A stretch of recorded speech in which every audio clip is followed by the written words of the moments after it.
Jimmy is too stupid to like make this kind of money, therefore it must be insider trading. This is his wallet. Clearly there was insider trading because he never would have been able to make this kind of money.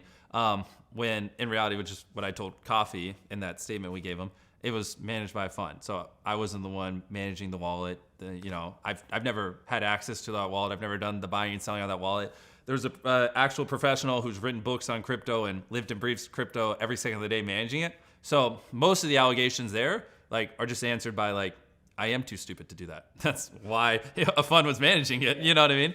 Jimmy Donaldson, MrBeast, is a well-known YouTuber and entrepreneur, recently under scrutiny because of allegations of sexual misconduct, fake giveaways, and illegal lotteries. On top of that, one investigation that came out at the end of October accuses him of cryptocurrency insider trading and pump and dump practices. MrBeast has defended himself publicly in a tell-all interview with Caleb Felv from the YouTube channel Oompaville by distancing himself from what happened and saying that his crypto wallet is in a fund he does not have direct control of. We do not know much about this fund because MrBeast has refused to provide further information. Still, in this video, we will give him the benefit of the doubt and assume this fund does exist so that we can discuss the legal responsibilities of managed crypto funds. Before we start, hi, my name is Julia. I'm a certified anti-money laundering specialist. In my day job, I help businesses comply with anti-money laundering regulations and detect fraud. On YouTube, I talk about money laundering, fraud, and the general regulatory environment around these topics. If you're interested in these topics, please consider subscribing and also, comment, like the usual, it really helps growing the channel. And now let's start from some definitions.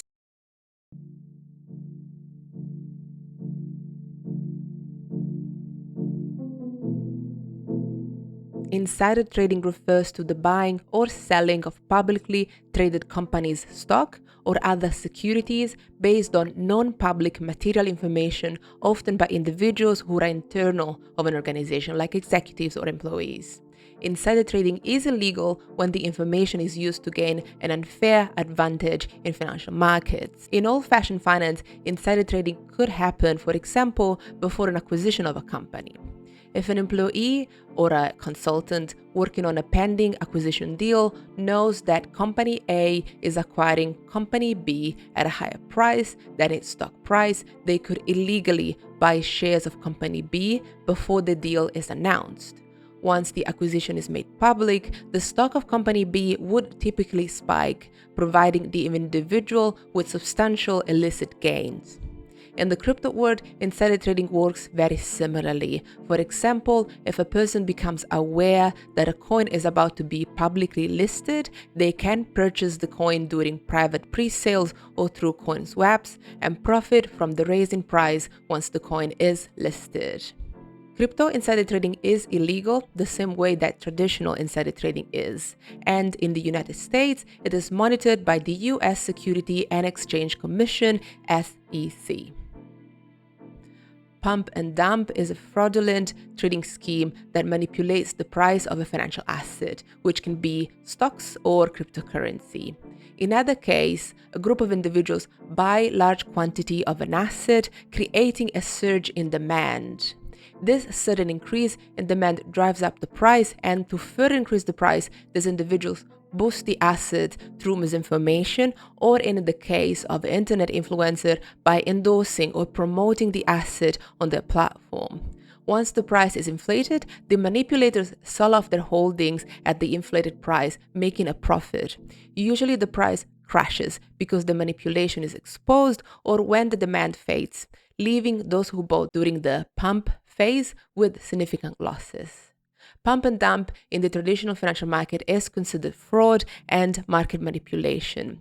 For crypto, the SEC has already charged individuals for crypto-related pump and dump schemes. MrBeast is not even the first YouTuber dealing with accusation of misconduct around cryptocurrency. Also, Logan Paul is having legal repercussion for his management of his crypto product, CryptoZoo.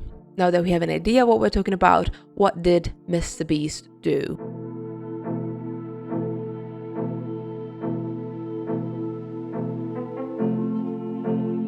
In late October 2024, a team of researchers released a report which uncovers over 50 cryptocurrency wallets linked to MrBeast, alleging that he had a long history of insider trading, misleading investors, and using his influence to promote tokens, only to later dump them on the market. The report publishes a series of evidence for these allegations, including pictures of MrBeast partying with crypto entrepreneurs and his public tweets, in which he implicitly promotes cryptocurrencies without disclosing his interest. For example, here MrBeast responded to a tweet from the owner of Super, a cryptocurrency, by saying, quote, "Super, ? Crazy emoji," end quote, without disclosing that his fund owned Super.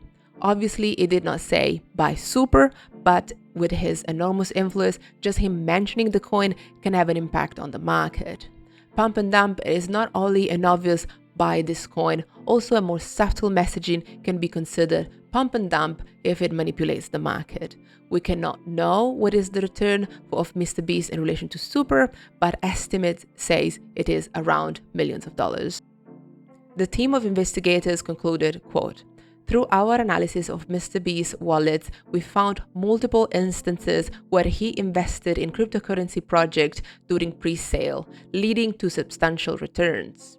Rather than actively trading, MrBeast made several investments that paid off massively. We have compiled a list of investments that MrBeast made that led to large returns. We believe this is a result of insider trading because MrBeast, as a full-time content creator, has most of his focus set on his social media empire and his various businesses and partnerships. Cryptocurrency investing takes time and focus, sorting out hundreds of potential investment opportunities to find the right project to invest in.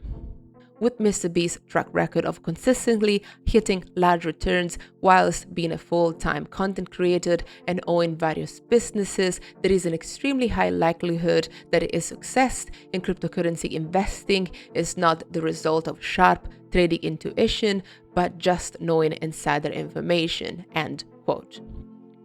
I found this conclusion rather naive. MrBeast doesn't have to be himself an expert trader. He doesn't have to sit down for hours analyzing the market. He just can pay someone to do that for him. So that is not the sole conclusion we can draw from the evidence. In the tell-all interview we saw at the beginning of this video, MrBeast refutes the report's conclusion and he says that he does not directly control his wallets. He has his crypto in a fund, presumably with other individuals. The interviewer, Pavil, has a very soft touch and he does not follow up with questions about what this fund looks like, what's the name of the fund, what are its responsibility, etc. But another YouTuber, Stephen Findenson from the channel CoffeeZilla, reached out to MrBeast to ask questions on the crypto allegations and reported what the spokesperson stated. Quote, "These investments were made and managed in consultation with industry experts to ensure full compliance with all appropriate rules and regulations. The wallet is not owned or managed by Jimmy, but rather a fund led by respected and sophisticated managers. The fund closely evaluated and scrutinized hundreds and hundreds of opportunities, which resulted in several investments. Some have been more successful, others less, and others still works in progress. The fund's investment strategies apply the same rigorous standards as many other experienced investors in the field." CoffeeZilla juxtaposes this declaration to an old interview with Logan Paul in 2021, where MrBeast talks about crypto that he bought and other crypto-related trades, where it looks a lot like MrBeast was in control of the crypto assets. This begs the question, which one is true? Did he have control of the crypto, as he says in 2021, or did he not have control, as he's saying now? We cannot know that, and this probably warrants an SEC investigation. For this video, we will give MrBeast the benefit of the doubt and say that he does have a fund. What I care about discussing here are the fund's responsibilities.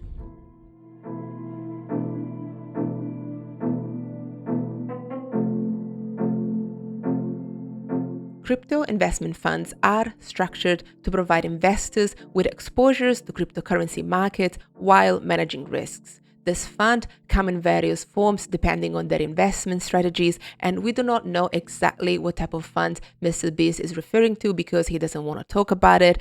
But in general, we can assume that MrBeast would have put his crypto under the care of a fund manager, a person or a team of people that is mandated to maximize the investment while at the same time managing risks and ensure regulatory compliance.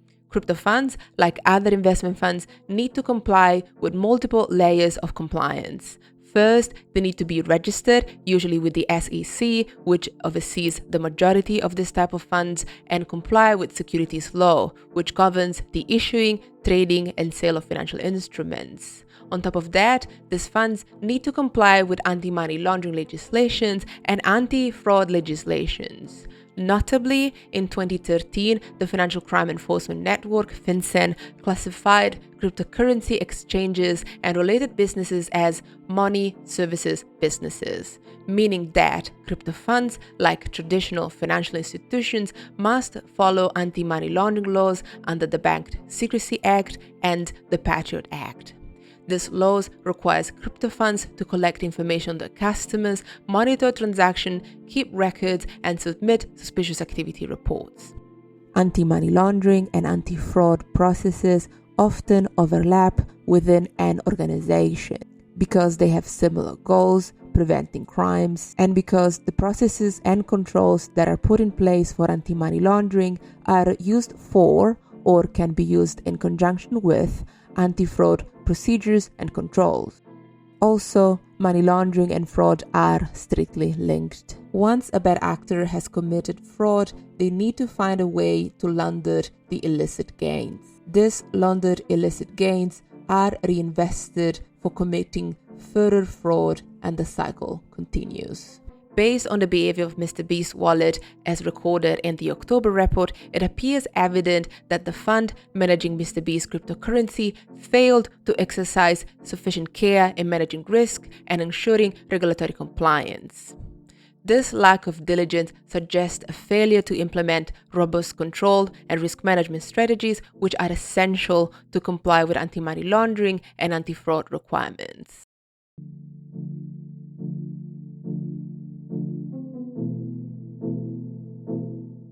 We do not have enough information to know if MrBeast is involved in a fraud, and only a thorough investigation from SEC can confirm or deny that any fraud happened.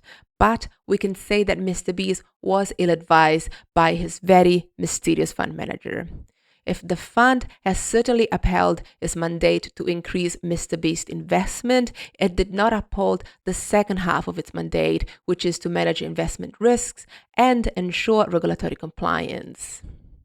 Some commentators are calling for more regulations for cryptocurrency as a solution for what happened with the MrBeast case. I don't agree with this view. This is because we already have laws that regulate crypto services and in a very similar way to other traditional types of investment funds. Crypto funds just need to follow these laws, and the appropriate agencies need to monitor and enforce compliance. Easier said than done, but it's just really all that. This is all from me now. If you made it till here, thank you so much. My name is Julia from Total AML. Comment, like, subscribe, you know, the usual. It really helps the channel. And also give me a follow on LinkedIn. I'll give you the link below, but it's just my name, Giulia Dondoli, and I'll see you on the next one.